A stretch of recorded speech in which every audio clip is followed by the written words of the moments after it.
El Señor les bendiga. Vamos a retomar un tema que compartimos hace más o menos unas 3 semanas. Pero para comenzar quiero hacerles una pregunta asociada un poco a lo que está aconteciendo con la Iglesia Católica. Vamos a analizar algunas cosas bíblicas, pero también que están asociadas con momentos y con tiempos. Y quisiera hacerle la pregunta a cada uno de ustedes. ¿Usted cree que la Iglesia Católica está cayendo? Asociado a todo lo que hemos visto a nivel mundial, ¿cree que hay una caída de esa religión? ¿Sí? Hermana Romna, ¿tú crees que la Iglesia Católica está cayendo? ¿Usted cree lo mismo, que hay una caída? Yo creo que, yo no sé si tanto la Iglesia Católica, pero sí creo que la cúpula en este caso del Vaticano y la cúpula en cada una de las iglesias de los países están cayendo por las atrocidades que han cometido los hombres, que son locuras, pero la iglesia en sí, yo creo, no sé, me atrevería que está cayendo la Iglesia Católica. Okay. La Iglesia Católica la componen todos los católicos, entonces, sí. No sé si está cayendo. Yo creo que hay gente, yo era católico también, del medio católico. De hecho, estaba en Chester un grupo de lo conozco, de personas que se reúnen a orar, en este caso de rezar el rosario de la Virgen a las 6 de la mañana, de las 6 de la mañana hasta las 8 de la mañana, porque están en una iglesia rezando a la Virgen. Tienen todavía un santuario en Santiago, entiendo, Chester. Sí. Yo fui católico también muchos años. Esa es mi reflexión. Ok, usted piensa que están cayendo las personas y no la religión católica. Ya. ¿Usted, mi hermana? ¿Qué opinas? ¿Piensa que hay una caída de alguna manera de la religión católica? Hay como una decepción. Una decepción. Yo he conversado con gente que es católica y ella prefiere no hablar de la iglesia ni de locura porque es una decepción. Ya, perfecto. Ok, yo en esta tarde les voy a demostrar que sí empezó la caída, y esta caída empezó desde que comenzó la Iglesia Católica. No solamente hoy día estamos viendo el fruto, y estamos viendo también un mandamiento de Dios que está en el libro de Apocalipsis. No sé si ustedes saben, la Iglesia Católica Apostólica Romana, en el fondo, construyó un doble edificio, y por eso es que la Iglesia apostata inmediatamente de la fe de Jesucristo. Ellos establecen una doctrina distinta a la doctrina de los apóstoles. Por ende, la caída de esa religión comenzó desde el minuto que apostataron. Hoy día vemos los frutos de esa apostasía, vemos los frutos del error, ¿cierto?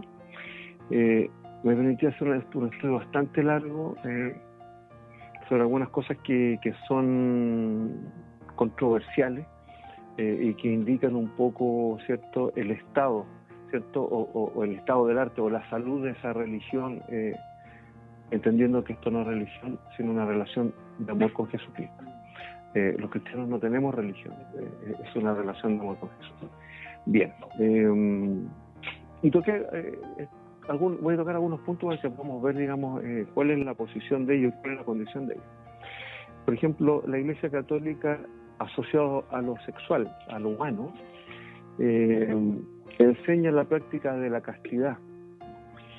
Los creyentes deben abstenerse de fornicar, masturbación, sodomía y comportamientos homosexuales. Eso establecen ellos como doctrina, es parte de la doctrina. Yo puedo hablar con toda autoridad porque toda mi educación fue en una iglesia católica, juventudes católicas, scout católico y también monaguillo, y quise ser sacerdote, pero tengo mucha autoridad para hablar sobre esta realidad, sobre esta religión. Usted se fija, la doctrina que ellos enseñan no la practican finalmente. La Iglesia Católica enseña la fidelidad y la fecundidad como base del matrimonio. Rechaza la pena de muerte. Podemos ver que la historia de la Iglesia Católica, vamos a hablar desde los inicios hasta hoy, está llena de muerte, llena de sangre. Pero ellos condenan la pena de muerte, condenan el aborto, la eutanasia, la eugenasia, ¿cierto?, cualquier manipulación genética, el suicidio y el asesinato. todas estas características del ser humano son condenados a través de los distintos edictos que tiene la Iglesia Católica. Pero los han violado sistemáticamente. Otro tema que es muy cuestionable, históricamente, el sistema de indulgencia que ha tenido la Iglesia Católica, sobre todo en la Edad Media. La indulgencia exime de las penas de carácter temporal a los fieles. Los exime. Si hay una indulgencia para ti, a través de pagar, ¿cierto? Tu pecado, eres eximido de tu pecado. Y en la antigüedad estas indulgencias tenían costos económicos, muy grandes, no era menor. De no alcanzar a pagar tú con tus bienes, después viene otro concepto que ellos tienen, que es el purgatorio, ¿cierto? Que no es bíblico, ¿cierto? Que no aparece en las Escrituras. Es una invención de una realidad espiritual que por lo menos las Sagradas Escrituras no reconocen.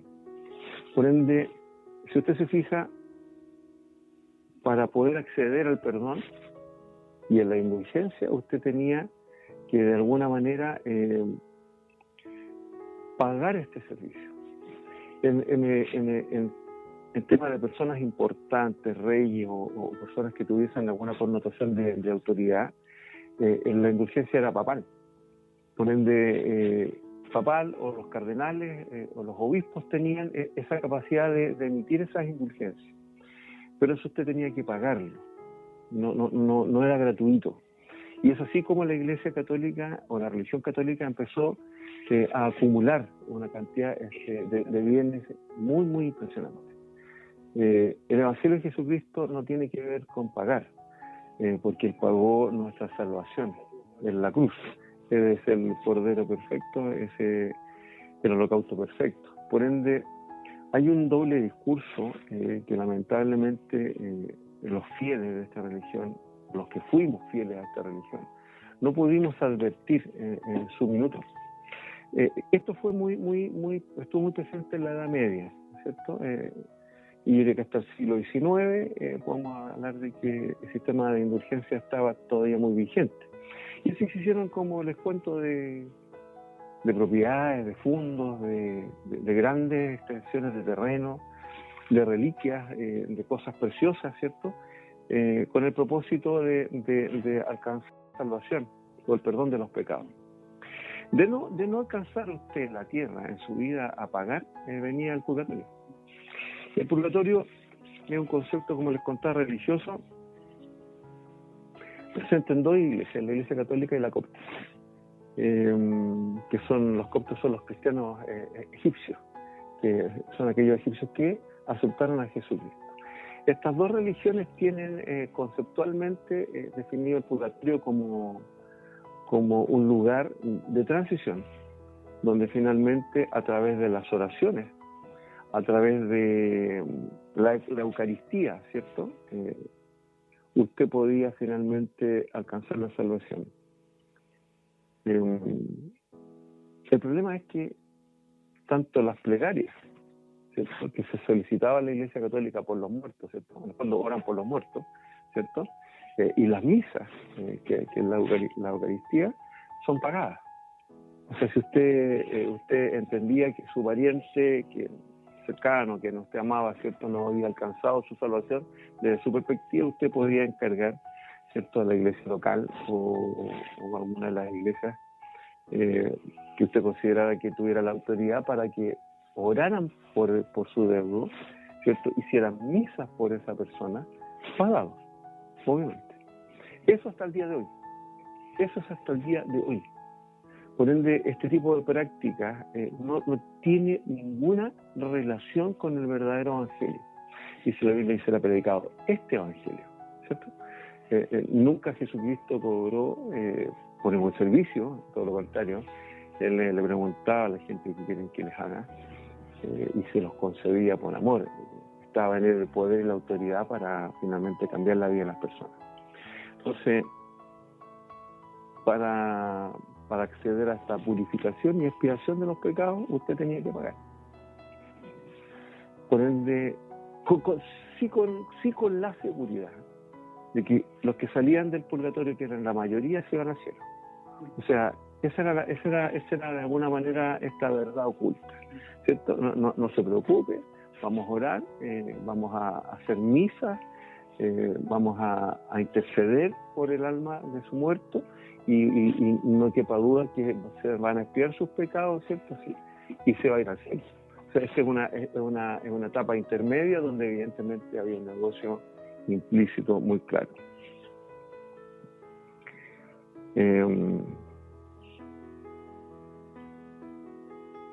Las indulgencias, las plegarias, ¿cierto? Y todo lo que en algún minuto pudiese ayudar al alma de un muerto, acortaban además su pasada por el purgatorio. Eso es otro que también, si usted ve, y nos paramos un segundo a analizarlo, tiene que ver con mitigar el dolor de los deudos. Porque si usted, mientras más misas haga, ¿cierto?, menos tiempo va a estar su familiar querido, ¿cierto? Por ende, evidentemente, el negocio era cada vez más atractivo, ¿cierto? De alguna manera interviniendo en el mundo emocional de las personas, de la familia, ¿cierto? Y los más cercanos de las personas que habían fallecido y que comulgaban con este tipo de prácticas. Claramente el purgatorio no existe, no lo revela el Señor en la Escritura, es algo inventado por esta religión. Generalmente, yo no recuerdo en mi pasada por esta religión que me hablaran del purgatorio, porque en mi caso, este era un colegio católico muy tradicional. Nosotros teníamos misa todos los días en la mañana, confesiones 2 veces al mes.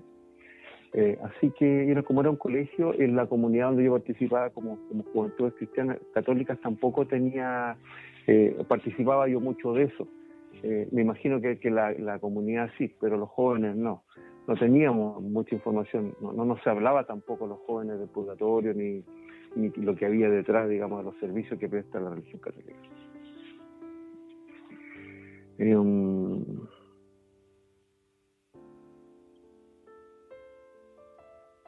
Las indulgencias mayores, como les contaba, estaban otorgadas por los papas, por los arzobispos, por los obispos, por los cardenales.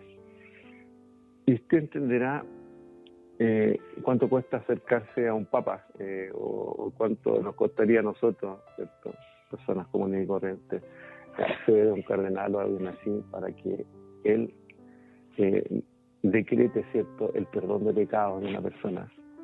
Imagínense cuánto cuesta eso. Yo creo que hay gente que claro, que evidentemente se empobrecían de gran manera, producto de buscar, ¿cierto?, de alguna manera la expiación de los pecados de la gente que ellos amaban.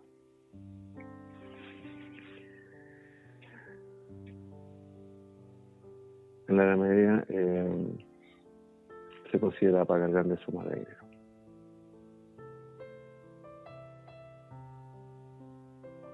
Uno de los problemas en el siglo XVI de la Iglesia Católica fue la simonía, que era tratar de comprar o vender autoridad eclesiástica, vender servicios o adquirir bienes materiales por medio del poder que tenía la Iglesia. Por ende, era una verdadera mafia. Usted podía acceder, por ejemplo, a un grado eclesiástico, ¿cierto? Recuerden que en ese tiempo la Iglesia era parte del Estado, o era un poder del Estado más, muy importante. Las monarquías observaban o consultaban el poder de la Iglesia, estaban muy presentes en las decisiones del reino. Esta fue una de las razones por las cuales se empezó a dividir la Iglesia Católica y empezó a nacer el protestantismo. Justamente por una de las razones fundamentales fue esta. Hubieron muchas razones, pero una fue esta, ¿cierto? Lutero entendió, se dio cuenta claramente de que se vendían favores, de fondo había política adentro, ¿cierto? Y había manipulación económica para adquirir beneficios a través de la Iglesia Católica. Por ende, este es un tema muy grave. Aquí ya empezamos a hablar de corrupción. Si usted se fija, todo lo que he hablado habla de caída, no habla de una religión que verdaderamente enseñara el camino de la salvación, el camino de Cristo, sino vemos cómo este grupo de hombres o estas doctrinas finalmente empiezan a enriquecer a esta iglesia, de una manera muy, muy sorprendente. No hay personas que comentan inclusive que la Iglesia Católica es la empresa más grande del mundo, y yo creo que están bastante cerca.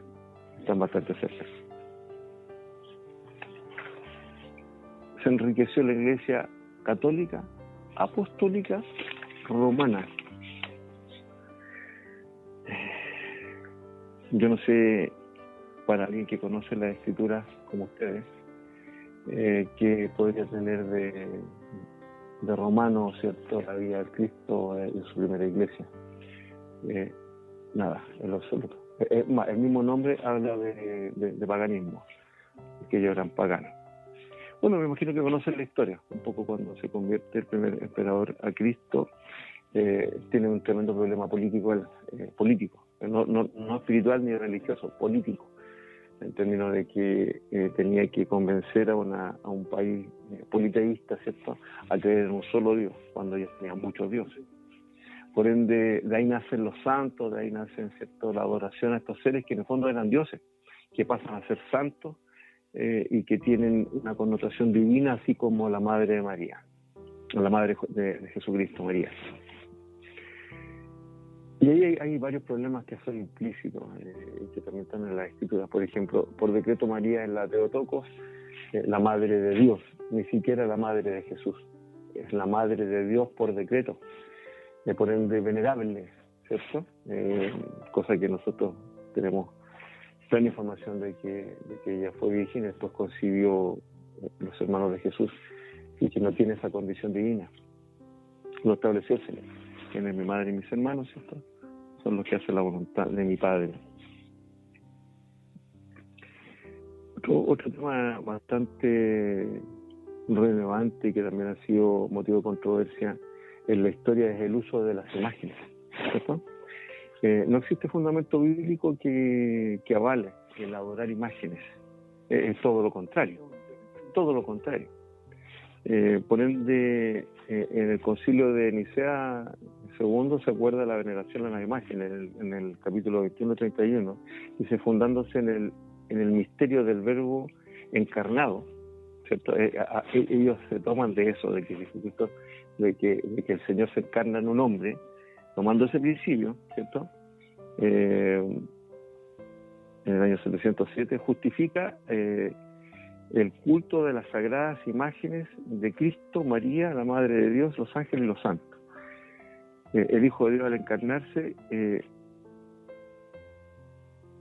representa la encarnación en ese objeto de culto. Ese es el criterio hasta el día de hoy, ¿cierto? Que en el fondo usted no está adorando la imagen, sino está adorando lo que representa la imagen. Esa es la posición de ellos. Lo que pasa es que hay que entender, y también es muy interesante esto, dar una vuelta, porque cuando ellos establecen esta doctrina, se genera una red de negocio a nivel mundial en todos aquellos países donde la Iglesia Católica está presente. Yo tuve la oportunidad varias veces de estar por fuera del Vaticano, porque nunca he querido entrar, no me interesa realmente, pero sí acompañando a algunas personas, ¿cierto? Hemos tenido la oportunidad de ver, por ejemplo, ya estando otros papas, como una gigantografía de Juan Pablo II, vende fotos ahí mismo, y vende reliquias y todo tipo de artículos se vende fuera del Vaticano religioso. Y no solamente ahí, sino en todas las iglesias. Se puede comprar santos, vírgenes y todo tipo de objetos de culto. Por ende, cuando se establece este edicto papal, en el fondo se establece una red de negocio que ha sido muy, muy rentable. Muy, muy rentable. O sea, no solamente ellos tienen su Biblia, los que la tienen, sino también vírgenes, santos a quienes adoran. Y los tienen en sus casas. al ser, digamos, no perdurable, evidentemente el negocio se sigue repitiendo por generaciones. Por ende, aquí podemos ver otro negocio, donde finalmente la Iglesia Católica profeta, la Iglesia Católica gana, ¿cierto? A costa de Jesucristo y su evangelio. Por eso me atrevo a decir que la Iglesia Católica cayó desde el minuto que nació.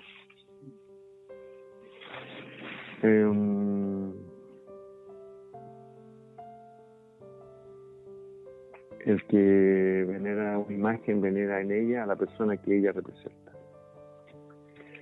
Bueno, esto fue ratificado en el Concilio de Nicea II, en el Concilio de Trento y en el Concilio de Vaticano II.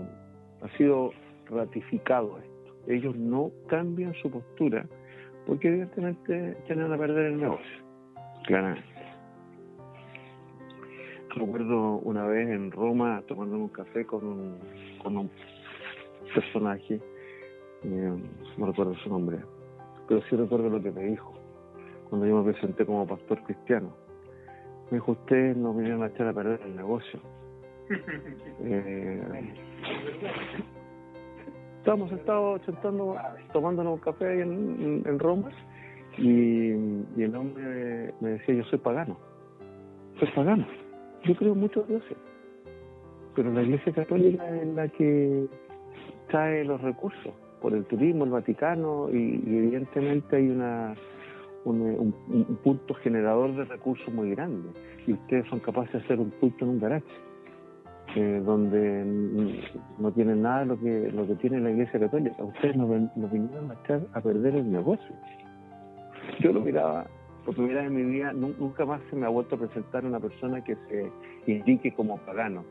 De verdad me pareció bien especial la persona. Y ahí podemos ver también, evidentemente, otra aberración en términos, digamos, del Evangelio de Jesucristo.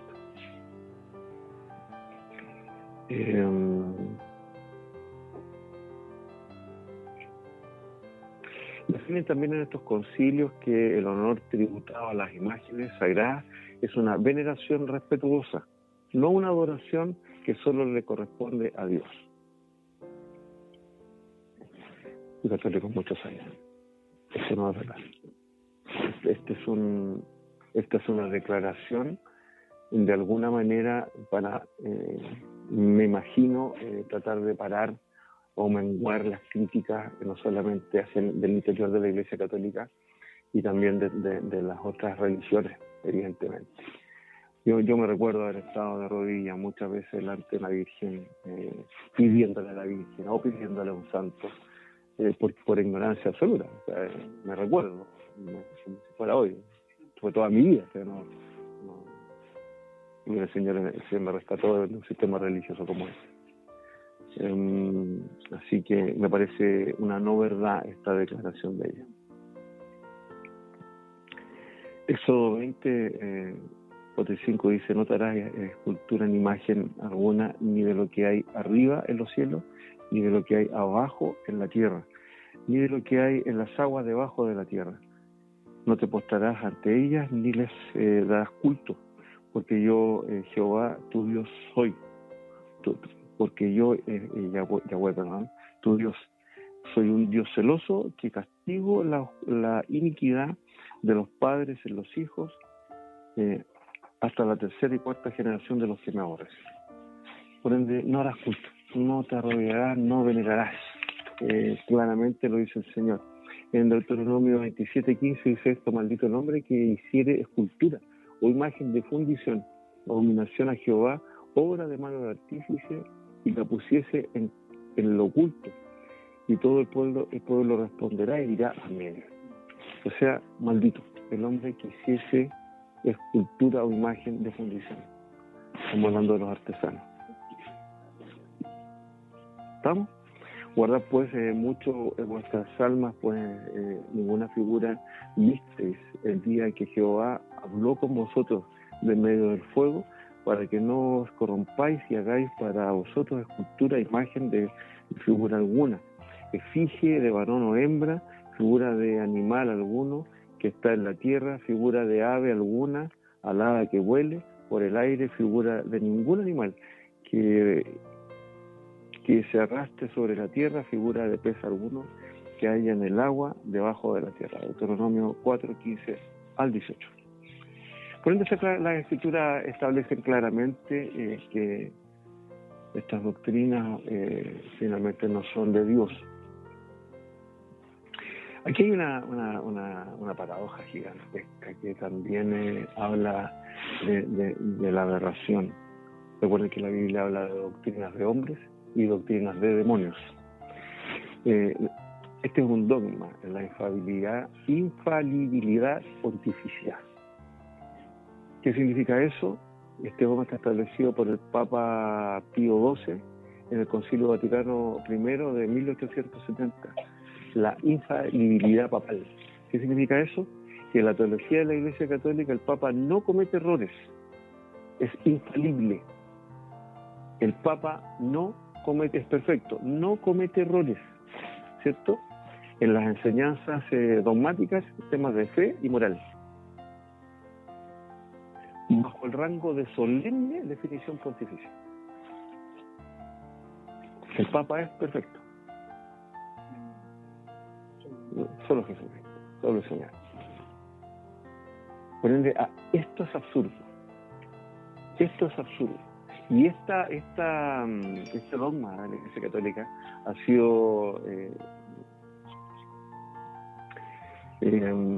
ha estado presente, ¿cierto?, en el debate ecuménico, ¿cierto?, de las otras religiones, porque evidentemente, en términos generales, porque evidentemente es una no verdad. O sea, cualquier religión que reconozca a un Dios, ¿cierto?, entiende claramente que ningún hombre tiene las características de Dios para ser infalible. Somos seres humanos, somos vasos de barro, cometemos errores y somos pecadores además. Así que, por ende, esta es una de las grandes contradicciones de la Iglesia Católica. Que el Papa no se equivoca. No se permite ninguna discusión dentro del clero de la Iglesia, se debe acatar y obedecer incondicionalmente. Por ende, este dicto no tiene posibilidad de ser revertido por las castas inferiores, ¿cierto?, por ya sean los cardenales o los obispos. Es por decreto. Así como por decreto ellos establecen que María es la Teotocos, la Madre de Dios, ¿cierto?, por decreto el Papa es infalible. Lo que evidentemente no requiere mucho análisis, claramente.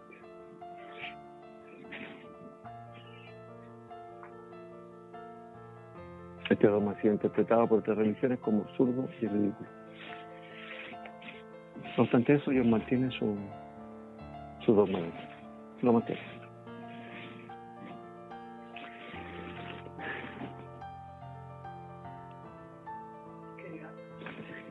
Sí, trabajé harto en este tema.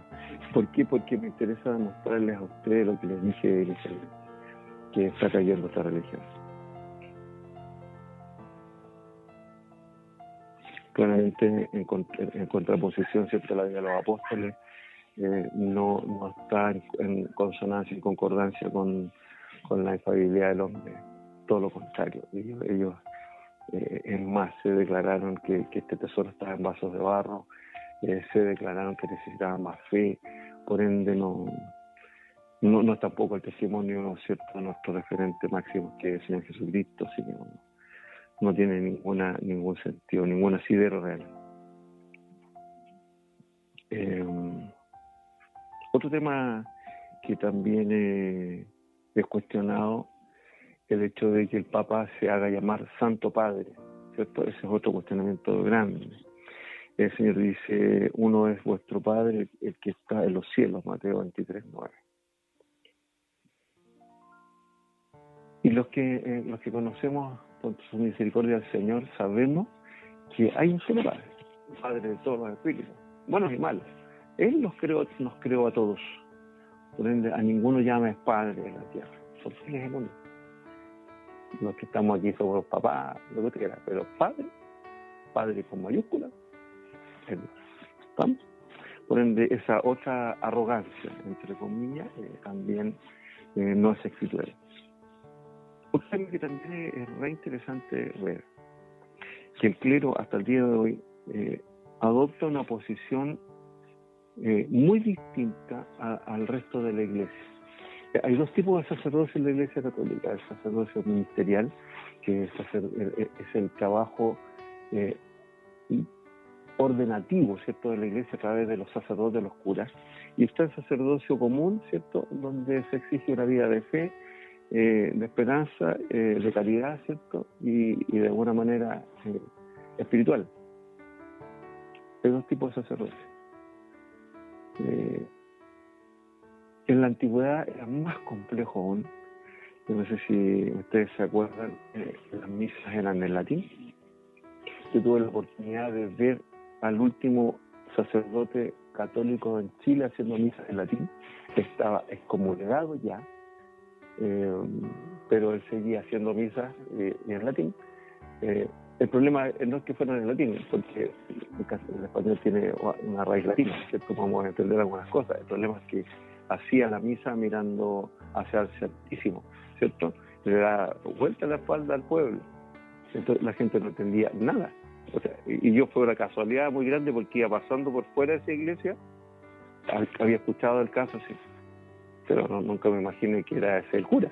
Estaban abiertas las puertas y escucho una misa en latín y entro y estaba ahí él haciendo su misa.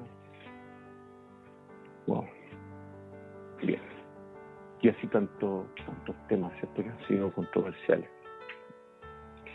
La escritura para la Iglesia Católica estaba solamente reservada para los doctos, para las personas que tenían conocimiento, para los sacerdotes.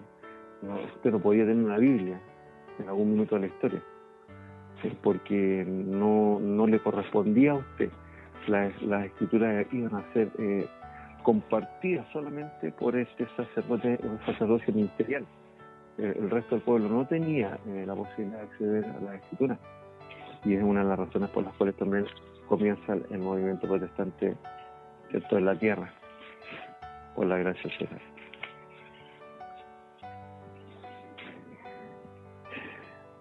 Otro tema que tampoco es bíblico y es simplemente una definición es el tema del celibato del clero, ¿cierto?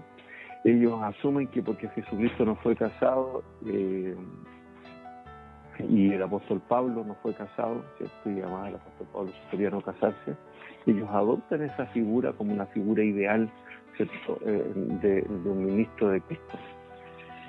Pero se olvidan que en ninguna parte el Señor les pidió eso. El apóstol Pablo lo que dice es: si usted tiene el don de continencia, es un don de Dios. Eso no es finalmente algo que aplicable, ¿cierto?, en general a la humanidad toda. Y de hecho, bueno, uno entiende cuando el apóstol Pablo dice si puedes quedarte soltero para que no sirvas a dos señores, lo entiende. El que ama a Dios claramente entiende lo que está intentando decir. Pero también es contrario, ¿cierto? Es contrario porque evidentemente si todos hubiéramos adoptado esa posición, la humanidad estaría en extinguirse o ya está extinta ya, ¿cierto? El plan de Dios, el matrimonio y la familia. Así que tampoco es bíblico, ¿cierto? En el año 1139 el concilio de Letrán se volvió una obligación. Hasta ese minuto hasta antes del 1139 podía haber, ¿cierto?, algún grado de tolerancia en términos si había un sacerdote que tuviese esposa. Tras ese año es una decisión papal. Por ende, y aquí podemos conversar muchas cosas. Hay muchas personas que entienden que todo lo que está aconteciendo hoy asociado a conductas pederastas, ¿cierto?, o homosexuales, o finalmente relaciones heterosexuales dentro de sacerdotes dentro de la iglesia, está condicionado por el hecho que tienen esta verdad, esta realidad impuesta, ¿cierto? Es conocido, ¿cierto?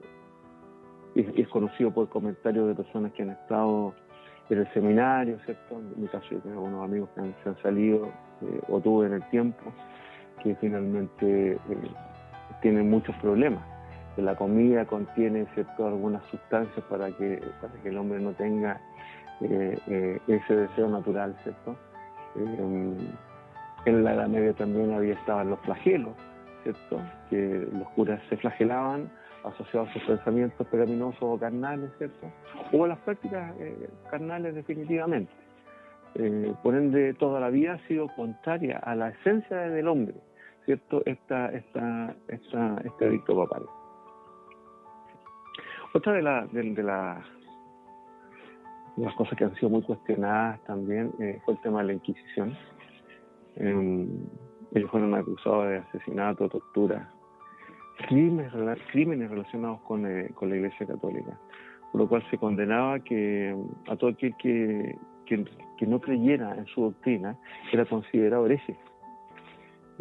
Finalmente, no solamente como lo muestran las películas, que quemaban a aquellos que solamente pensaban que pudiesen tener una condición de seres del mundo de maldad, sino que la Inquisición persiguió a mucha gente y a muchas que fue un brazo armado de alguna manera de los papas. Persiguieron a muchas personas.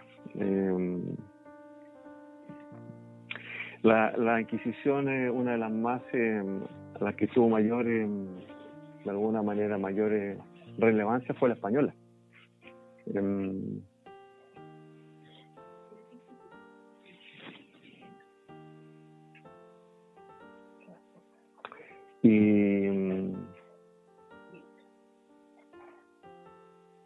Y finalmente fue ese grupo armado que también participaba en las sectas, en las cruzadas. Ellos también eran parte de las cruzadas. En el año 1478, en un edicto papal, con el propósito de combatir las prácticas judaizantes. Miren lo que estoy diciendo. O sea, no solamente era, como le digo, la persecución de alguna actividad herética o cierta doctrina hereje, sino también todo lo que no coincidiera con la doctrina de la Iglesia Católica en ese minuto o con el papado, ¿cierto?, que estaba reinando. Así que eliminaron o combatieron cualquier práctica judaizante. ¿Entienden eso, cierto? La cultura del pueblo hebreo. De los judíos españoles es convertido al cristianismo. Esta persecución partió en España y se expandió por toda Europa. La Inquisición española persiguió a todos los cristianos judíos con una gran violencia. El uso de la violencia en ese tiempo se ve como una forma de aplicación de justicia, considerándose válido. O sea, la Iglesia Católica consideraba, ¿cierto?, el uso de la fuerza o de la muerte o del asesinato con el propósito de establecer, de devolver esa paz y esa justicia que establecía la religión católica. La consigna era muerte a los herejes. Si usted no pensaba como yo, y yo era un inquisidor, hasta la vista veía. No seguía usted en la tierra. Otro tema que ha sido súper controversial de la Iglesia Católica son los favoritismos y los negocios ilícitos. Desde también la Edad Media, ellos crearon sistemas financieros. Yo tuve la oportunidad de estar en una de las casas de los Di Medici. No sé si han escuchado hablar. Los Di Medici fue la primera familia que tuvo un banco en Europa. Eran familias muy, muy poderosas. La familia Di Medici compró en su minuto a todos los cardenales y eligieron para elegir un papa, y ese papa finalmente les diera las cuentas del Vaticano. Los Di Medici eran amigos de Leonardo, amigos de Miguel Ángel, eran personas de una gran influencia, no solamente social, sino también económica. Por ende, la Iglesia Católica tuvo, hasta el día de hoy, ha tenido participación en negocios financieros desde siempre. O sea, hay un Banco Vaticano, ese banco presta ese banco presta plata y gana intereses, evidentemente. Eso es real hasta el día de hoy, pero esto partió mucho tiempo atrás. Tienen privilegios fiscales. En España y en Italia por lo menos los conocidos. No pagan el impuesto, el IBI en España, o impuesto sobre la propiedad en Italia, no pagan impuestos. En España la Iglesia Católica tiene 100.000 propiedades. Eso está refrendado en internet en algunos estudios. 100.000 propiedades. 100.000. No sé si logra dimensionar. Por eso el que le digo, hay algunas personas que piensan que es la empresa más grande del mundo. No, está fuera de rango, ¿cierto? Fuera de entendimiento. 5.000 edificios religiosos y el 80% del matrimonio artístico de España es propiedad de la Iglesia Católica. 300 museos, 103 catedrales.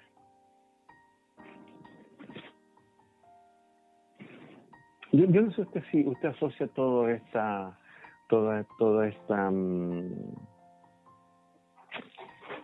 este patrimonio, usted lo asocia verdaderamente con el Evangelio de Jesús. Yo no, por lo menos, de verdad.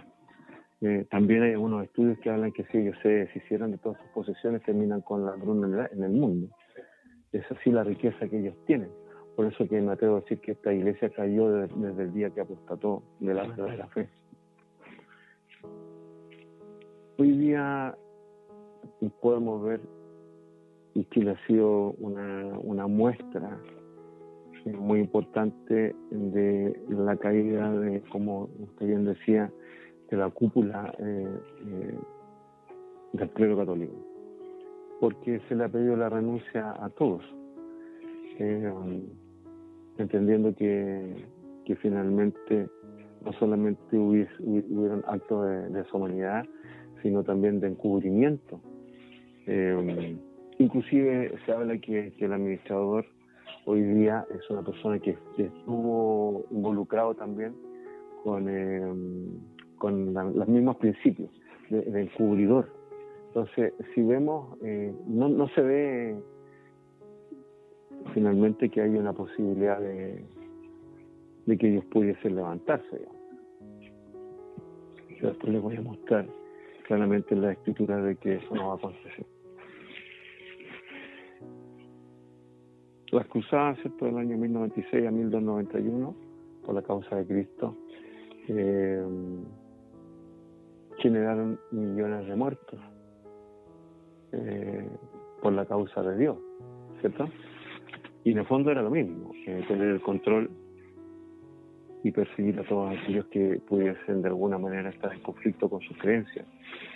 Ellos tuvieron guerras contra los musulmanes o los moros, ¿cierto?, con los eslavos paganos, con los judíos cristianos, con los ortodoxos, con los griegos, con los rusos o prusianos, con los lituanos, con los enemigos políticos de los papas. Entonces, no fue solamente contra los musulmanes. La gente en general piensa que las cruzadas o estas guerras fueron solamente contra ellos. No, fueron con todos aquellos que se le opusieron. Juan Pablo II en el año 2000 pidió perdón públicamente por los pecados cometidos por las cruzadas, prometiendo que no ocurriría más.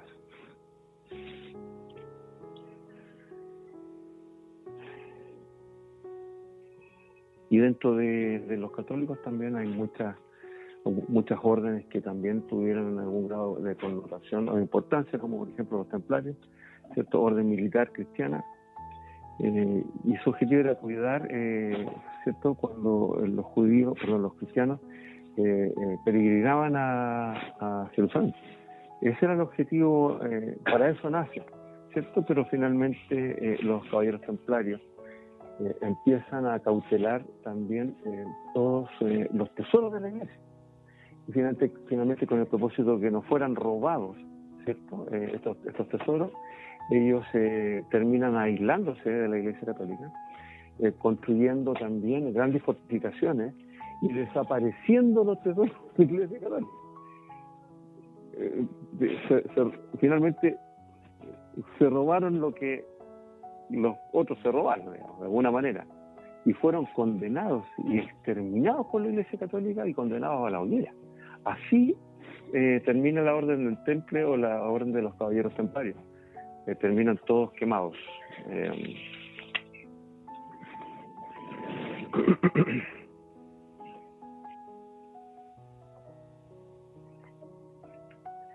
Las cruzadas terminan cuando pierden la Tierra Santa, ¿cierto?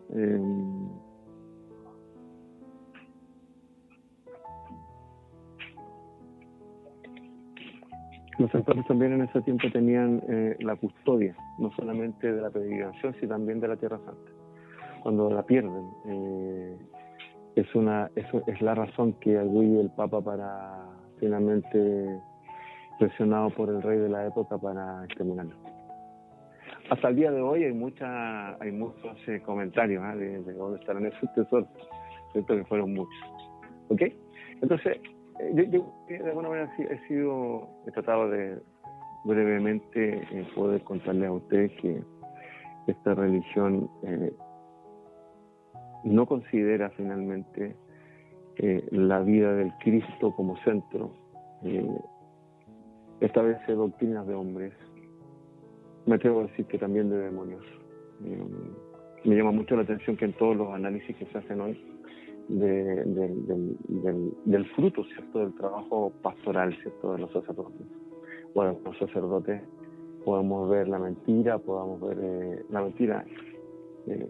claramente en Satanás el diablo sobre la mentira, podemos ver la mentira enquistada en esta religión, podemos ver también la maldad enquistada, ¿cierto?, en estas violaciones a estos niños, ¿cierto?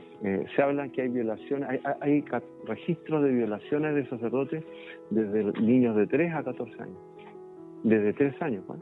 Hay juicios ya y personas condenadas por violaciones desde esa edad. Y eso que todavía hay mucha gente callada. No sé si se acordarán ustedes, pero yo desde que era niño había muchas historias de los conventos de las monjas, por ejemplo, de que eran verdaderos cementerios, de la relación de los sacerdotes con las monjas. Era muy popular eso cuando yo era joven. Hay mucha gente callada todavía. Acaba de, hace como unas 3 semanas atrás, de ser arrestado para cumplir pena aflictiva real por 6 años, el tercer cardenal del Vaticano, el que estaba a cargo y ya juzgado también por el manejo financiero, el que estaba a cargo del Banco Vaticano, pero también fue condenado por pederasta, con 6 años de prisión aflictiva. Hay algunas cosas que no cuadran en términos de lo que es la vida del espíritu. Primeramente porque él nos convence de juicio, de justicia y de pecado, ¿cierto? Eso es lo que dice la Escritura. Estas personas hacen aseveraciones como esta, quieren que les pidamos perdón y que además vayamos presos, porque ellos tienen un orden canónico que no tiene que ver con la justicia. Entonces se creen superiores, no están al mismo nivel de una persona normal. Además quieren que vayamos presos. O sea, ahí cuando uno escucha ese tipo de comentarios, ahí uno entiende los encubrimientos y entiende por qué las personas de más alto nivel, ¿cierto?, en términos de lo que era la administración de esta religión, lo entienden así, porque se creen superiores. Ellos no merecen pena aflictiva. No, nosotros tenemos otra forma de entender las cosas, somos otro tipo de personas, ¿cierto? Bien. Quiero contarles algo que está en la Escritura y que va a ser relevante para el entendimiento del tiempo. Estamos en el tiempo de Dios, no en el tiempo de los hombres. Yo no sé si ustedes saben que Jesús viene, tienen ese sentir puesto ya en su corazón. Jesucristo viene. ¿Amén? Ok, entonces, ustedes me van a... ¿Todavía necesitan mi teléfono? Porque tengo poca luz voy a leer mi teléfono. Creo que vamos a leer Apocalipsis 17, 18 y 19. Para la gloria del Señor Jesucristo.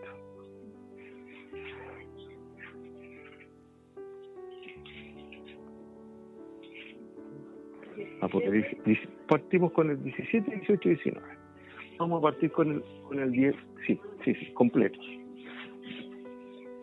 Con relación a la Gran Ramera, ese es el título que tiene mi Biblia. Yo trabajo con la Reina Valera 1960. Lo mismo. La misma, perfecto. Sigo pensando que es una muy buena reedición. Si me da un segundo. Bueno, esta versión tiene como título La caída de la Gran Ramera.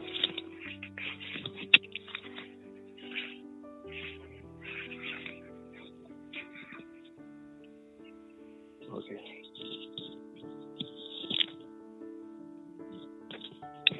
Vamos a leer en el nombre del Señor. Vino entonces uno de los 7 ángeles que tenían las 7 copas y habló conmigo diciéndome: ven acá y te mostraré la sentencia contra la Gran Ramera, la que está sentada sobre muchas aguas, con la cual han fornicado los reyes de la tierra, y los moradores de la tierra se han embriagado con el vino de su fornicación. Y me llevó en el espíritu al desierto y vi a una mujer sentada sobre una bestia escarlata, llena de nombres de blasfemia, que tenía 7 cabezas y 10 cuernos. Y la mujer estaba vestida de púrpura y escarlata y adornada de oro, de piedras preciosas y de perlas, y tenía en la mano un cáliz de oro lleno de abominaciones y de la inmundicia de su fornicación. Y en su frente un nombre escrito en misterio: Babilonia la Grande, la madre de las rameras y de las abominaciones de la tierra. Vi a la mujer ebria de la sangre de los santos y de la sangre de los mártires de Jesús, y cuando la vi quedé asombrado con gran asombro. Y el ángel me dijo: ¿por qué te asombras? Yo te diré el misterio de la mujer y de la bestia que la trae, la cual tiene las 7 cabezas y los 10 cuernos. La bestia que has visto era y no es, y está para subir del abismo e ir a perdición, y los moradores de la tierra, aquellos cuyos nombres no están inscritos desde la fundación del mundo en el libro de la vida, se asombrarán viendo la bestia que era y no es y será. Esto para la mente que tenga sabiduría. Las 7 cabezas son 7 montes sobre los cuales se sienta la mujer, y son 7 reyes. 5 de ellos han caído, uno es y el otro aún no ha venido, y cuando venga es necesario que dure breve tiempo. La bestia que era y no es también el octavo, y es de entre los 7 y va a la perdición. Y los 10 cuernos que has visto son 10 reyes que aún no han recibido reino, pero por una hora recibirán autoridad como reyes juntamente con la bestia. Estos tienen un mismo propósito y entregarán su poder y su autoridad a la bestia.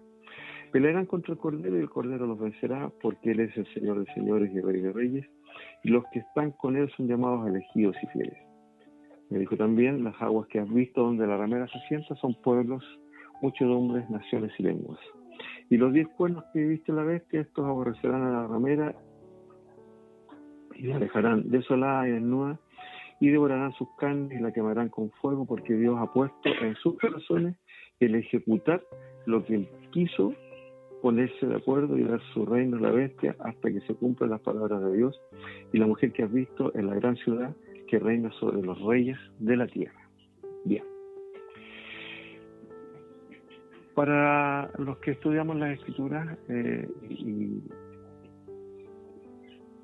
en especial el libro de Apocalipsis, que es el libro de este tiempo, no sé si usted sabe eso.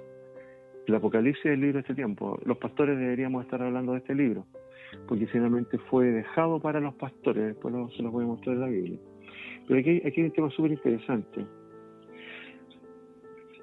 Dice que esta es la ciudad que está asentada sobre 7 montes, y la única ciudad del mundo que está sobre 7 colinas de Roma. La única. No existe otra ciudad en el mundo.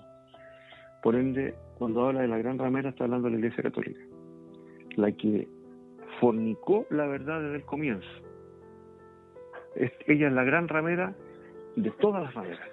Cuando habla de rameras, está hablando de religiones y sectas hay muchas, pero la más grande de todas es ella, porque fornicó la verdad, porque finalmente a ella se le entregó la verdad pura, y finalmente vendieron la verdad de Cristo, del Evangelio, y finalmente trastocaron, aberraron, ¿cierto?, la verdad del Evangelio de salvación del Señor Jesucristo.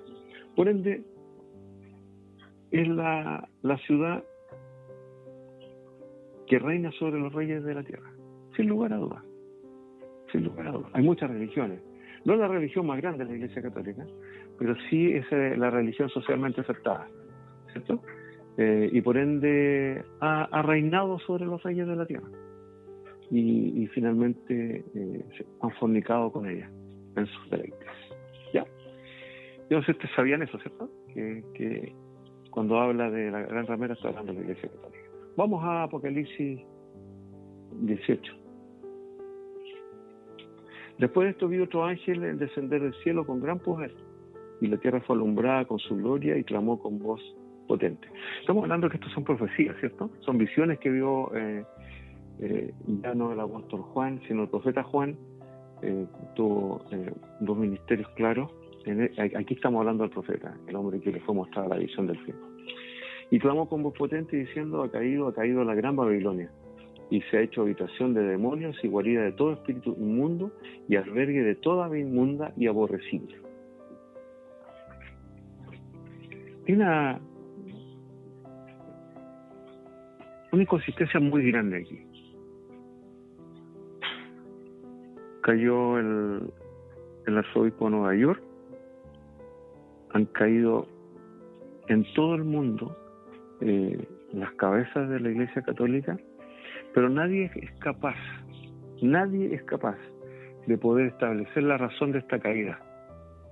Entonces, me imagino que han visto programas en televisión, sobre todo los nuestros, ¿cierto? Inclusive apareció un programa muy interesante donde un cura de la catedral, que hoy día ya no es sacerdote, reconoce, un señor de allá, reconoce que tuvo relaciones homosexuales y con mujeres también. Y yo vi el programa, tuve la suerte de verlo. El hombre dice que la carne finalmente cae, que no hay nadie que pueda resistir esto y que el mal está en toda la humanidad, pero no es capaz de advertir cuál es la fuente. Y esa es una de las inconsistencias del ser humano. Nosotros hablamos de que hay maldad. Si usted le pregunta a cualquier hijo vecino, ¿usted cree que la maldad existe? Todos le van a decir que sí. Sí, sí existe. Y hoy día hay más maldad que antes. Sí, hay más maldad que antes. Es bíblico eso. Y la maldad se aumentará. Y por eso los tiempos se han acortado. Pero la gente no va a la raíz, no profundiza.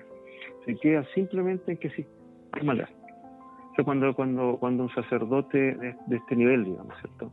El segundo de la catedral, indica que no hay un solo ser humano que pueda manejar su carne y que la maldad está sobre toda la humanidad. Está diciendo algo bíblico, pero veladamente. Y el mundo entero está bajo el maligno, dice la Escritura. Pero no es capaz de reconocerlo. En ningún programa periodístico donde se haya abordado el tema seriamente se ha instalado el elemento o la verdad concreta desde que esta religión finalmente se ha transformado en lo que dice esta palabra. Se ha hecho habitación de demonios, guarida de todo espíritu inmundo y albergue de toda ave inmunda y aborrecible. Esa es la verdad. Por ende no hay sanidad. Por eso que hoy día vemos la caída y esta iglesia no se vuelve a levantar. Y vamos a ir viendo cómo finalmente va a caer, porque está escrito así por Dios y está decretado así por Dios. La gente he escuchado algunos sacerdotes, algunos optimistas que hablan de una década, de generar nuevas generaciones de sacerdotes finalmente que puedan llevar una vida recta, ¿cierto? Y de alguna manera poder guiar a los feligreses a su santidad y a su salvación. En la Iglesia Católica no se habla mucho de salvación, pocas. Pero finalmente nosotros entendemos por la Escritura que si usted no es guiado por el Espíritu Santo de Dios, usted no es hijo y no va a poder encontrar el camino. Si usted no le enseñan a negarse, ¿cierto? Si alguno quiere venir en pos de mí, niéguese a sí mismo. Por ende, si el Espíritu Santo de Dios no está en ese lugar, es imposible que ellos reconstruyan la iglesia del Cristo basados en las doctrinas que tienen. O sea, ellos pueden hoy día asumir y pedir perdón, pero no logran, y si hay alguien que sepa, el pecado ya es extremo, como lo es claramente, si hay alguien que sepa, por no traer luz finalmente a la iglesia. De Martín Lutero dicen que no, su doctrina y su verdad no era verdad, porque dicen que si hubiera sido verdad, él no se hubiera ido de la Iglesia Católica y la hubiera reformado desde adentro. Es imposible, porque finalmente es una institución que está orquestada por el diablo, que tiene raíces demoníacas, que tiene raíces que no son, que son no verdades, ¿cierto? De acuerdo a la Escritura y al Evangelio de Jesucristo. Por ende, es algo que es imposible que se vuelva a levantar. No, estamos frente a la caída ya concreta de esta religión. Ahora, si usted me pregunta a mí qué nos pasó a todos nosotros cuando estuvimos ahí y que no éramos ignorantes, somos tan ignorantes, lo seguimos siendo, pero muy ignorantes de dónde estábamos y de lo que estábamos escuchando. Yo creo que en la Iglesia Católica hay, y lo dice también la Escritura, hay muy buenas personas, hay muy bonitas personas buscando a Dios en el lugar equivocado. No tengo nada contra todo lo contrario. O sea, me gusta mucho predicarle a un católico porque lo fui. Me es muy fácil contarles a ellos, ¿cierto?, que están en una mentira. Pero el problema de base es espiritual. Y en ningún minuto ellos han hablado de esto. No hablan del problema de base, lo que genera el problema, ¿cierto?, que finalmente Satanás es el diablo. Porque todas las naciones han bebido del vino del furor de su fornicación, y los reyes de la tierra han fornicado con ella, y los mercaderes de la tierra se han enriquecido de la potencia de sus deleites. Y oí otra voz del cielo que decía: salid de ella, pueblo mío. Mira. Y hay otra parte de la Escritura que dice que Dios escucha a través de los ídolos del Señor, porque él mira el corazón del hombre, Él mira el corazón del hombre. Él es capaz de escuchar a una persona que está en una iglesia católica, arrodillado a lo mejor a través de María, orándole a Él. Él es capaz de escuchar a través de los ídolos porque mira el corazón. Salid de ella, pueblo mío. Me pregunto yo hoy, y una pregunta que me hago como pastor de Cristo: ¿quién está levantando la voz? ¿Quién está llamando a nuestros hermanos que están en ese lugar? Porque la petición del Señor de que salgan de ahí es para que no le alcancen las plagas, ¿cierto? Para que no te alcancen sus plagas, no te alcance el castigo de su pecado. Salid de ahí, pueblo mío, para que no seáis partícipe de sus pecados, ni recibáis parte de sus plagas, porque sus pecados han llegado hasta el cielo, y Dios se ha acordado de sus maldades. Lo poco que hablé, ¿cierto? Dios se ha acordado de sus maldades. El Señor está vivo. Es real. ¿Usted cree que el Señor está ajeno a lo que está pasando? No está ajeno. Todo lo contrario. Él se ha acordado de sus maldades. Son históricas.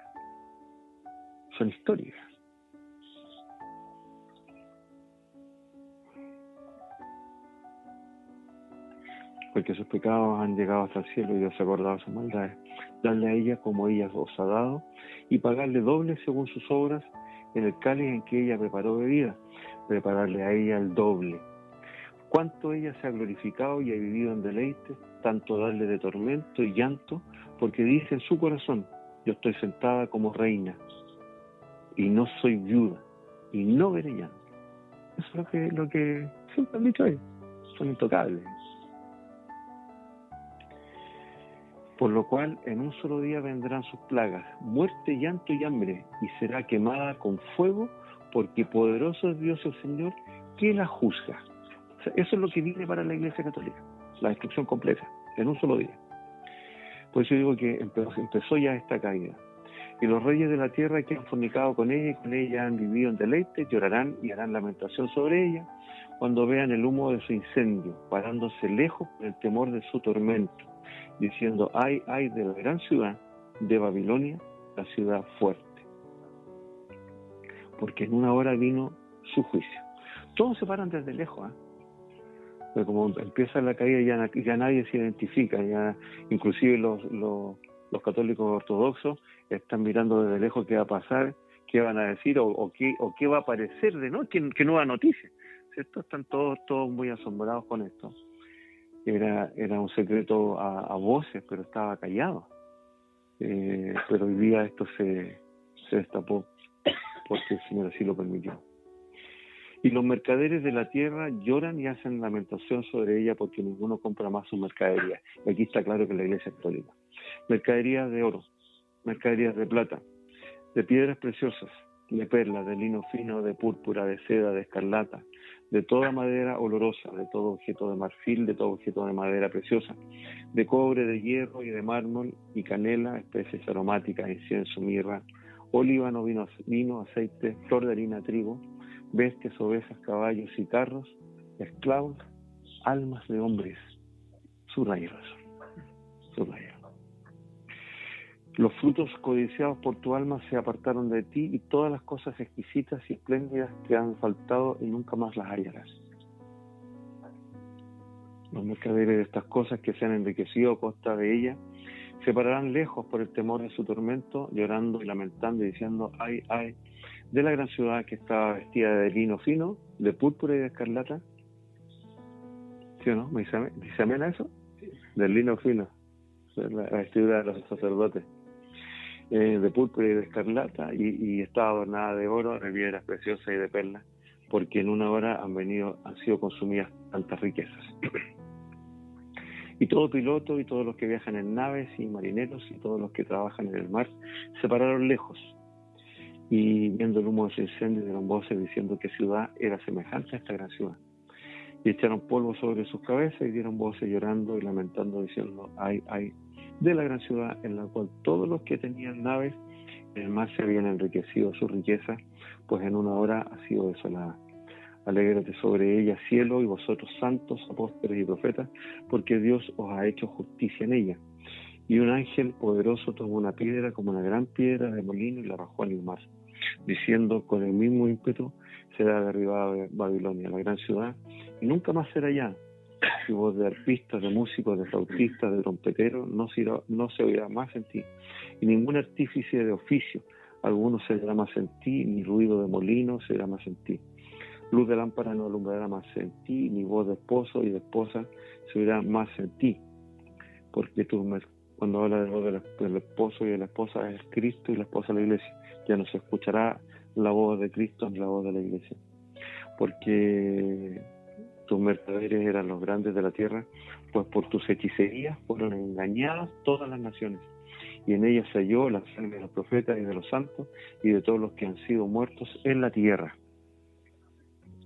Apocalipsis 18 es una muestra clarísima de la religión católica, de la Iglesia Católica. Claramente es la única iglesia que tiene este tipo de consumo, que consume este tipo de materialidades, ¿cierto? Vestida de lino fino y de púrpura, que es la vestimenta de los sacerdotes. Así que no hay ninguna duda, para los estudiosos no hay ninguna duda de que habla de la Iglesia Católica. Vamos al 19. Yo partí diciendo, si usted creía que estaba ya cayendo la Iglesia Católica, partí diciendo eso. El 18 termina con la caída ya, ¿cierto?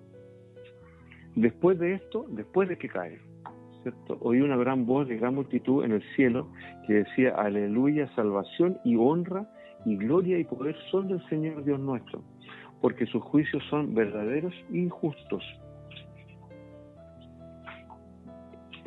Pues ha juzgado a la gran ramera y ha corrompido la tierra con su fornicación, y ha vengado la sangre de sus siervos de la mano de ella. Otra vez dijeron: aleluya. Y el humo de ella sube por los siglos de los siglos, y los 24 ancianos y los 4 seres vivientes se postraron en tierra y adoraron a Dios que estaba sentados en el trono, y decían: amén, aleluya. Y salió del trono una voz que decía: alabad a nuestro Dios todos sus siervos y los que le teméis, así pequeños como grandes. Y oí como la voz de una gran multitud, como el estruendo de muchas aguas, y como la voz de grandes truenos. Esa es la voz de Cristo, que decía: aleluya, porque el Señor nuestro Dios Todopoderoso reina. Gocémonos y alegrémonos y démosle gloria, porque han llegado las bodas del Cordero. Pare ahí.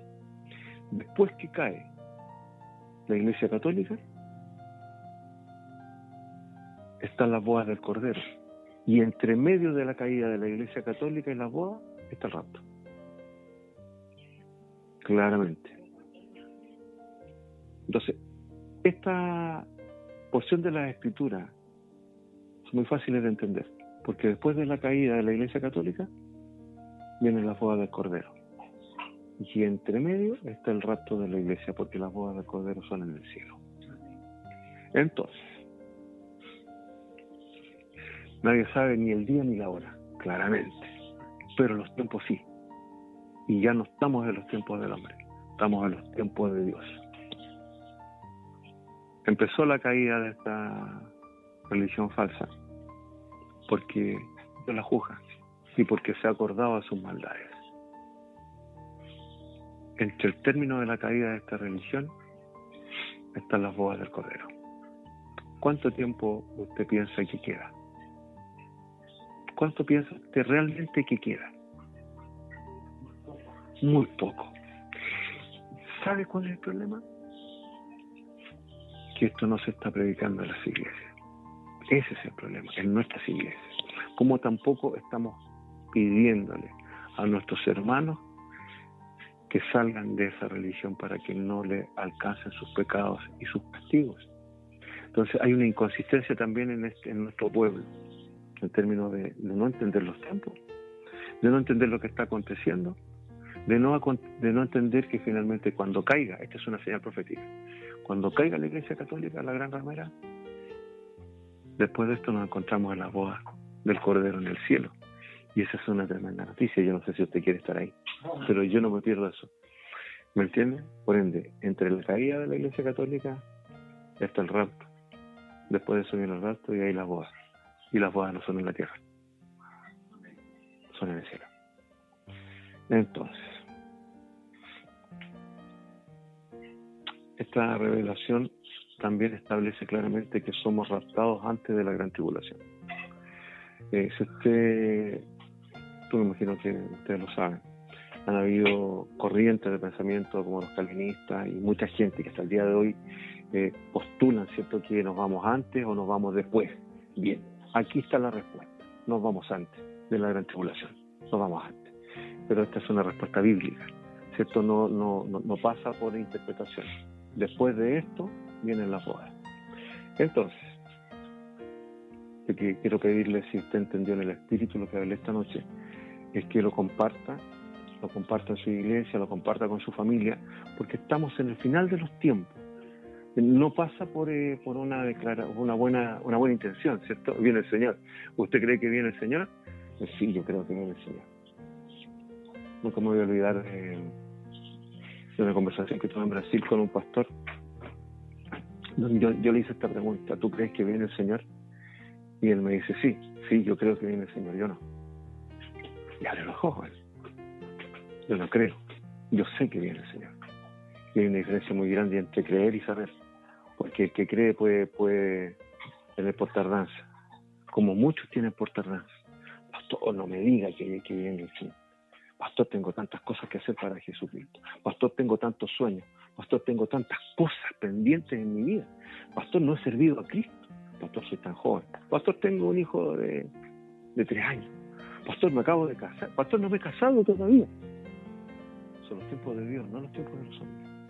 Y eso es lo que tenemos que entender. Porque cuando yo acepto el tiempo de Dios, realmente yo me estoy negando a mí mismo por finalmente encontrar a mi Salvador. Y eso es algo que son temáticas profundas, que son temáticas que la iglesia debe empezar a conversar, porque las personas se tienen que preparar. Nos tenemos que preparar. Recuerden que Él se va a tomar a Él mismo. O sea, Él no lo puede ver a usted, Él no me puede ver a mí, Él se tiene que ver reflejado en mí, en usted, y os tomaré a mí mismo, dice Juan. ¿Qué significa eso? Que Cristo ya está formado. Significa que es un hombre y una mujer que ya están listos para partir, que el espíritu y la esposa dicen ver. Significa eso que la esposa dejó de ser la novia juvenil, ¿cierto? La novia que puede decirle sí hoy al novio y mañana no. La novia que ya recibe un llamado de un novio anterior, ¿cierto? Y está en la duda. No, la esposa ya está determinada, ¿cierto? Definida a casarse con su esposo. Es la iglesia ya preparada, lista para partir. Son temas que debemos empezar a conversar profundamente, porque yo sé que nos confronta a todos, ¿cierto? Todos quisiéramos, por ejemplo, ver a nuestros hijos crecer servir a Cristo, ¿cierto? En el caso de un pastor, todos quisiéramos ver en nuestros nietos, todos quisiéramos ver muchas cosas, y tal vez va a ser así, porque nadie sabe el día ni la hora, pero sí ya están fijados los tiempos y qué va a acontecer después de que caiga la Iglesia Católica. Extrañamente, dentro de las profecías apocalípticas, esta no está. Si usted la busca, no está. No está dentro del conocimiento de la Iglesia cristiana a nivel mundial, no está esta revelación. Porque hay muchas cosas que se van a ser reveladas en el final de los tiempos. Después de esto, viene la boda del Cordero. Y antes el rapto maravilloso de la Iglesia del Señor Jesucristo. Amén. Vamos a orar. Padre, en el nombre de Jesús, Señor, te damos muchas gracias, porque entendemos, Padre, por tu misericordia y por tu palabra, que ya estás cercano, Señor, que, Señor, tú ya tienes, Señor, plena conciencia de quienes vamos a acompañarte por las eternidades. Señor, la esposa es finalmente un acompañante tuyo, un regalo del Padre para ti, para acompañarte para siempre. Señor amado, ayúdanos a todos los que estamos en esta noche, en este lugar, inclusive los que no están físicamente, Padre, para poder entender estas cosas, para poder, en esa paz maravillosa, Señor, que tú nos entregas, poder entender y preparar nuestras almas, entendiendo que es la mejor noticia de nuestra vida. Señor, es imperdible, Señor amado, estar contigo y conocerte. Es imperdible, Señor, que tú nos lleves al Padre. A veces nos olvidamos que vamos a través de ti al Padre para conocer al que creó todas las cosas, al que ama nuestra alma de una manera tan grande. Bendito Jesús. A través de su Espíritu ministra en esta noche, Señor, esta palabra. Que esa paz venga sobre nuestros corazones hoy y siempre y podamos, Señor, entender, Señor, finalmente esos tiempos maravillosos. Sabemos que tú dijiste que volvías pronto y que ibas a preparar lugar para nosotros y que volverías a buscarnos para que donde tú estés, nosotros también estuviéramos. Bendito Jesús, te damos gracias. No merecemos un amor tan grande como el tuyo. No merecemos, Señor, siendo pecadores, siendo malos y tú siendo bueno, que finalmente tengas memoria de nosotros. Muchas gracias te damos esta noche, en el nombre poderoso de Jesús. Amén y amén. Gloria al Señor. Amén.